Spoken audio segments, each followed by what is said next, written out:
Hey everybody, what's up? How's it going? Welcome to week number 31 of the Dividend Investing Case Study. Can't believe we were already on week number 31. For those of you guys who don't know, if you're brand new to the channel, this is a dividend investing case study where every single week I kind of post a little update here. I show you guys my dividend stocks. I show you guys everything I'm doing, basically all my earnings. I show you guys all the stocks I'm picking, everything like that. Full transparency on this channel. I show you guys how I built this portfolio completely from scratch, and we do an update once a week. And if you guys missed the earlier updates, check the playlist in the description of this video. I'll link to the entire playlist. I think there's like 31 videos or something like that since we are in week number 31. And yeah, this is just dividend investing case study, a portfolio that we just slowly built over time on this channel. And we just kept, growing it and adding to it every single week. So if you guys are brand new, definitely check that out. Also, if you guys are brand new to the channel and you guys enjoy this video and you guys want to see more dividend investing type videos and personal finance videos and whatnot, be sure to subscribe to the channel. If you guys like this video, please do me a really big favor and give it a big thumbs up. And I very much appreciate everybody who watches these videos and everybody who supports the channel. You guys are awesome, and thank you for allowing me to do these videos. So today, this week, we got lots to talk about. First of all, let's go into our portfolio and let's just talk about our totals, and then we'll jump into our investing spreadsheet in just 1 second. So before we go into the video, I just want to say really quickly that I do have two portfolios, two separate portfolios, but I've included them together inside this dividend investing case study. So the first portfolio is here that I have on Wealthsimple Trade. It's a 100% dividend-based portfolio. This is 100% dividend stocks, dividend growth stocks. And then we have a second portfolio, which is this personal account, which I will eventually transfer to a tax-free savings account probably towards the end of the year.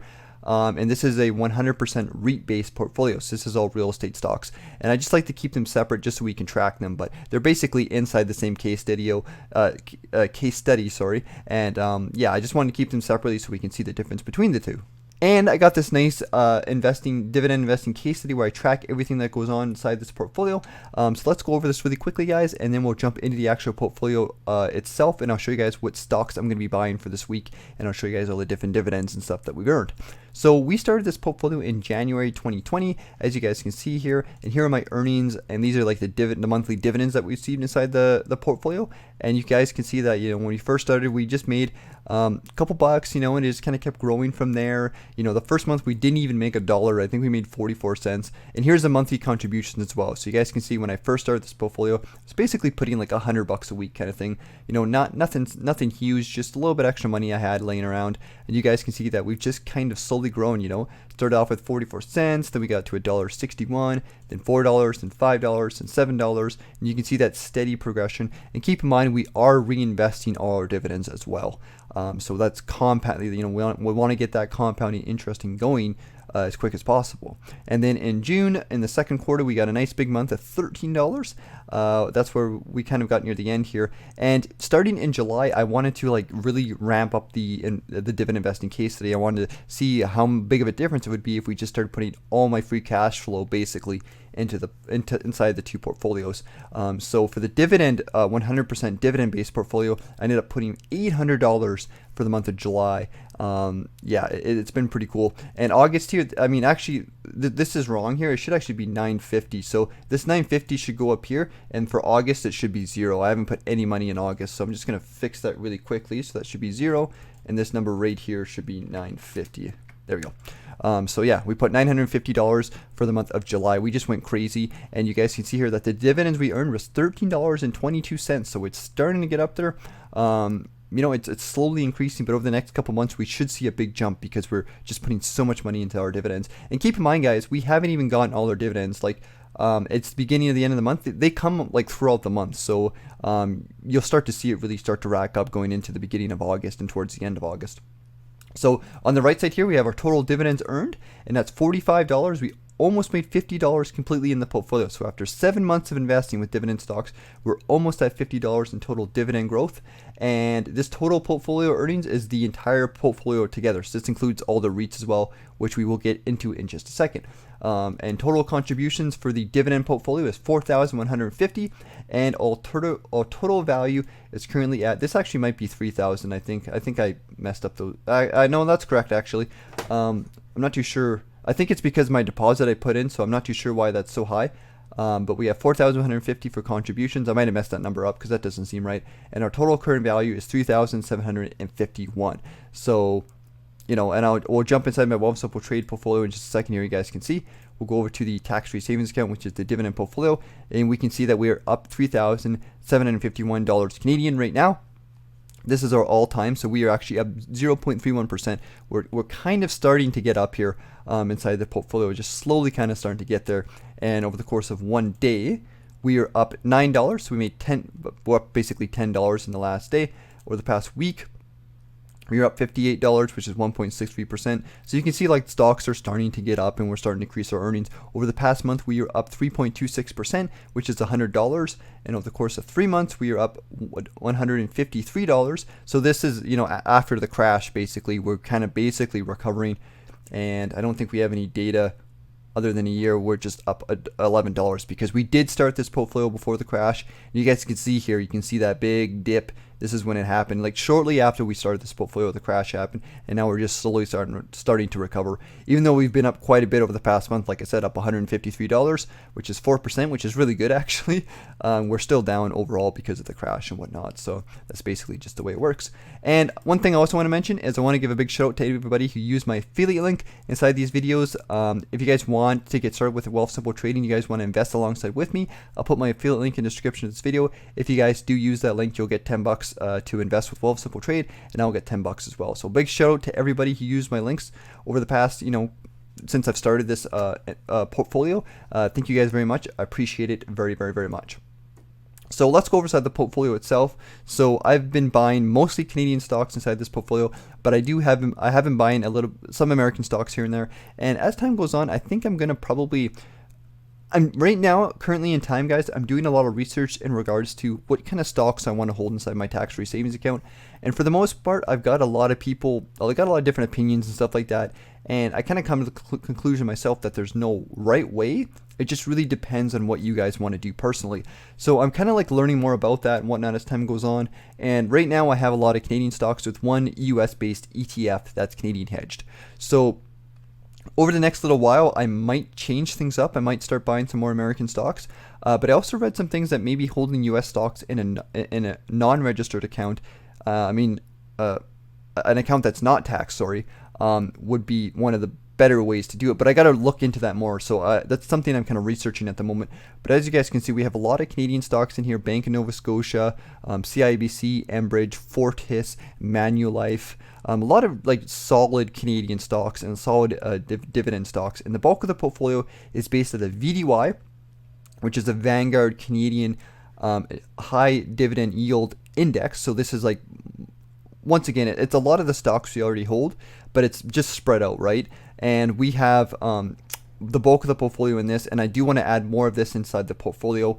And you guys can see here that we have 15% in VDY, and then the other ETF that we're buying a lot of, which is our American stocks, is XHD. But I might change this one going into the future. I just need to do more research and kind of see how things are going before I 100% decide what I want to do with it. So, and this is a little bit more at 21%. And basically what I want to get these up to be about 40% each or so, and then use the extra 20% to just buy my own stocks, which most likely will be Canadian stocks. But we'll see. Like I said, I am researching and learning more about the tax-free savings account and what are the best stocks to put in. Like the Canadian stocks are great because they don't get taxed, but then US stocks also perform really well. So, it's something I'm going to have to look into a little bit more. And right now we have $165 available to trade inside the account. So that's what we're going to be buying today. So we're going to start off by, I'm going to be buying a couple of XHD and VDY to kind of balance out our ETFs. So I'm going to buy one share of VDI right now. So buy one share of that, buy one share here. And we'll do the same inside our REIT portfolio too. So buy one share of VDY, and then I'm going to buy one share of XHD, buy one share here.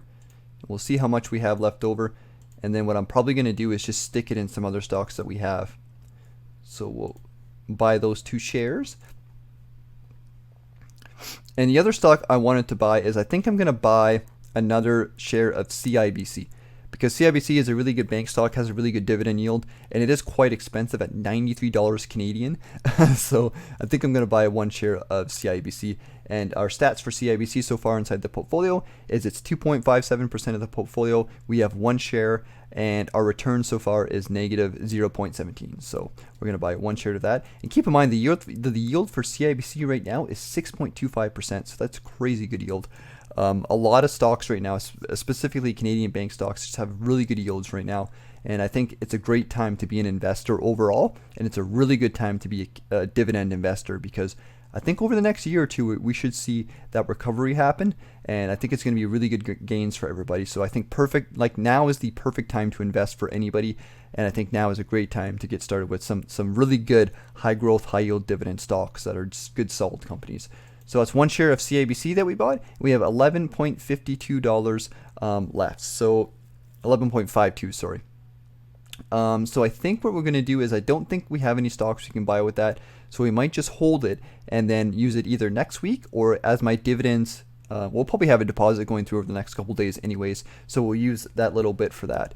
So that's what we're buying inside our dividend-based stock portfolio. Let's check out the dividends really quickly before I jump over to the REIT portfolio. So inside our dividends here, for the dividend portfolio, we can see here that for July, they're starting to roll in. Once again, we have a bunch coming in the beginning of August, because they just kind of come sporadically and randomly, which is really cool, because then every single week, every other day you get a little bit of money rolling in. So it feels really cool and whatnot. So that's what I love about dividend investing. It's just nice to see that money. There's something about getting that money, on a regular basis. It just feels good. But anyways, July 31st, we have XRE dividend of $1.57. RNW dollar, XHD $2.21, TD $2.37. XRE, once again, this is in the personal account. I don't know why I have it in both accounts, I just do. But $1.74. And then once again, Bank of Nova Scotia. You can see that Canadian banks have really solid dividends. CIBC $1.47. RioCan, $2.28 for the real estate account. ZWC 99 cents. So you can see the dividends are just starting to rack up. And once again, we are reinvesting those, because that's the best way to get that compound interest going. So that's my dividend portfolio, guys. So let me know what dividend stocks you're buying for this week. Let's jump over to the REIT portfolio and let's check out and see how that portfolio is doing. So here's the spreadsheet for the REIT portfolio, guys. I'm just going to zoom over here a little bit. So this is a portfolio we've been building for 5 months. Once again, this is inside the whole dividend investing case study. I just have my REITs separate from my dividend stocks, and at some point in time I will probably stick them inside the same tax-free savings account. We'll just have to wait and see. But anyways, for July we made a total of $7.90 in dividends. So once again, it's slowly growing as well. Total contributions of $950. So once again, you can add those two together, and that's about $2,000 we've invested inside our dividend portfolio for the month of July. So not too shabby. You guys can see I'm really getting aggressive with this. And if you want to do a monthly income for dividends, you can take that $7,950 and add it to the $13 I got. So almost $20 we're making a month now inside the dividend-based portfolio. Total dividends earned for the REIT portfolio is $22.58. Total contributions is $2,550, and total current value is $2,681. And inside my Wealthsimple trade account, we'll go over to the personal account, and you can see that we are currently up over the course of 1 day. We are down actually $1, which is 0.05%. Over the course of 1 week, we are down $1.34. So REITs kind of have been going down a little bit over the past little while. Over the course of 1 month, we are up though $21, which is 0.84 cents, and over the course of 3 months, we are up 2.66%, which is $67. So we're still kind of going up, even though they've gone down a little bit over the past little while.